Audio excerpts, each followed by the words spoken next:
అన్నమయ్య జిల్లా రాయచోటి మాండవ్య నది దుస్థితిపై ANN Telugu news ప్రసారం చేసిన కథనంతో అధికార యంత్రాంగంలో కదలిక తెచ్చింది. నదీ కాలుష్యంతో స్థానికులు పడుతున్న ఇబ్బందులను చూపించడంతో మున్సిపల్ కమిషనర్ రమణారెడ్డి తక్షణమే స్పందించారు. సిబ్బందితో కలిసి నదిని పరిశీలించిన ఆయన సమస్యను ప్రభుత్వం దృష్టికి తెచ్చిన ఏఎన్ఎన్ న్యూస్ కు ధన్యవాదాలు తెలిపారు. 4 ప్రత్యేక టీంలను ఏర్పాటు చేసి పూడికి తీత పనులు చేపడుతున్నామన్నారు. పట్టణ మురికి నీటిని నదికి దూరంగా తరలిస్తామని అంటున్న కమిషనర్ రమణారెడ్డితో మా ప్రతినిధి Munayya face to face. Annamayya జిల్లా రాయచోటిలోని మాండవ్య నది పూర్తిగా కూడా ఆక్రమణకు గురయ్యి కంప చెట్లు తర్వాత నీటి కుంటగా మారిపోయిందని ప్రజలైతే ఆవేదన వ్యక్తం చేస్తున్నారు. దీనిపై రాయచోటి మున్సిపల్ కమిషనర్ మన దగ్గర ఉన్నారు. వారి మాటలు తెలుసుకునే ప్రయత్నం అయితే చేద్దాము. సార్ చెప్పండి. అందరికీ మాండవ్య నది మొత్తం కూడా ఆక్రమణకు గురైంది.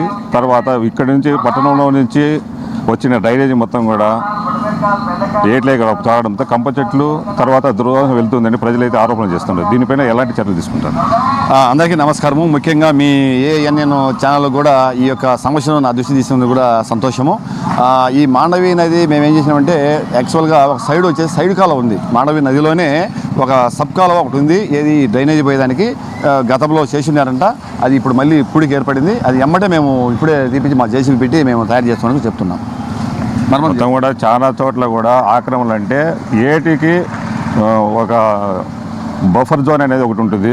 ఆ పరిధిని దాటి కూడా ఇండ్లు నిర్మించారు. దానిపైన ఎలాంటి చర్యలు తీసుకుంటారు? ఈ బఫర్ జోన్లో గతంలోనే ఆల్రెడీ ఇండ్లు కన్స్ట్రక్షన్ చేసి ఉంటారు. వాటికి వచ్చి మేము నోటీసులు ఇస్తాము. నోటీసులు ఇచ్చి వాటిని రిమూవ్ చేయడానికి కూడా మేము ఖచ్చితంగా చర్యలు తీసుకుంటాం. ఈ కంప చెట్లను తొలగించేసి తర్వాత ఈ హాస్పిటల్స్ అంట ఈ హోటల్స్ అంట మొత్తం కూడా వ్యర్థాలన్నీ కూడా ఆ ఏట్లోనే వేస్తున్నారంటారు. దానిపైన వాళ్ళకు ఎలాంటి నోటీసులు ఉంటాయి? మేము ఆల్రెడీ హాస్పిటల్స్కు ఈ హోటల్కు కూడా మేము ఆల్రెడీ నోటీసులు ఇచ్చిండాము. ఇక్కడ నుంచి వచ్చేటువంటి చెత్తను దాదాపు రోజుకు 50 టన్నుల చెత్తను వచ్చేసి మేము మా డంప్ యార్డుకు మేము తొలగిస్తున్నాము. ఇప్పుడు ప్రజెంట్ వచ్చేసి గతంలో కొంతవరకు ఉండేమాట వాస్తవమే. ఇప్పుడైతే దాదాపు చెత్తను వచ్చేసి మేము హాస్పిటల్ నుంచి అదేవిధంగా హోటల్ నుంచి మేము తీసుకొని మేము మా డంప్ యార్డుకు తొలగిస్తున్నాము. అదేవిధంగా వీళ్ళకి మళ్ళీ మేము విజ్ఞప్తి ఏం చేస్తున్నామంటే దయచేసి మీరు ఆ చెత్తను చెదారాన్ని మీ నదిలో వేయకుండా మా వెహికల్స్ వస్తాయి, మా వెహికల్స్ ఇవ్వమని కూడా అందరినీ రిక్వెస్ట్ చేస్తున్నాం. ఇప్పుడు పట్టణం నుంచి వచ్చిన వాటర్ను ఏ విధంగా మీరు మొబిలైజ్ చేసి ఊరికి చివరిగా తరలించడానికి ఏర్పాట్లు చేస్తారు? ఎస్టీపీల ద్వారా దాదాపు మన రాయచోటి మున్సిపాలిటీలో 5 ఎస్టీపీలు ఏర్పాటు చేశాము. ఈ మురికిని వచ్చేసి ఎస్టీపీ తీసుకొచ్చి అక్కడ మళ్ళీ వాటిని మనము శుద్ధి చేసి ఏదైనా అవసరం అంటే ప్రజలకు ఇస్తాము. లేదంటే కన్నా ఎవరైనా అవసరం లేని కూడా చెట్లకు కూడా మేము వాడుకుంటాము. అది ఏర్పాట్లు మేము చేస్తున్నాం. ఆల్రెడీ 5కి మేము అప్రూవ్ చేసి ఉన్నాము ఎస్టీపీలు. అవి కూడా త్వరలో ఫంక్షన్లకు వస్తాయని తెలియజేస్తున్నాం. పట్టణంలోని డ్రైనేజీ వ్యవస్థను ఏ విధంగా మీరు నిర్మూలన చేసేదానికి ప్రయత్నం చేస్తున్నారు? అదేవిధంగా దాదాపు మన రాయచోటి మున్సిపాలిటీలో 122 కిలోమీటర్ల మేజరు మైనరు మరి మిడిల్లో ఈ డ్రైనేజీ వ్యవస్థ ఉంది. 122 కిలోమీటర్లు ఉంది. దాన్ని దాదాపు ఇప్పుడు మేము నెల్లూరు నుంచి కొంతమందిని వర్కర్స్ తీసుకొచ్చి డైలీ ఒక 35 మంది వంతున మనం వర్క్ చేపిస్తున్నాము.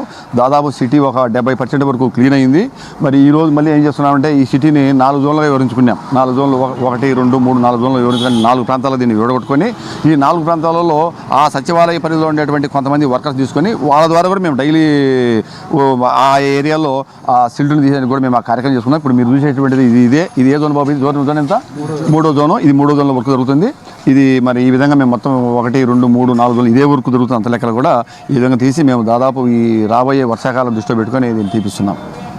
రాయచోటి పట్టణంలో ఉన్నటువంటి మాండవి నదికి చేరువతున్న వాటర్ను కూడా పూర్తి స్థాయిలో అయితే కంప చెట్లను తొలగించి క్లీన్ చేస్తామని చెప్పి మున్సిపాలిటీ కమిషనర్ తెలుగుతుంది. డ్రైనేజ్ వాటర్ను వచ్చేసి నదులకి కాకుండా ఏటి వారణ అంటే కట్ట అనుకుని ఒకటి కాలువ నిర్మించి ఊరి చివరకు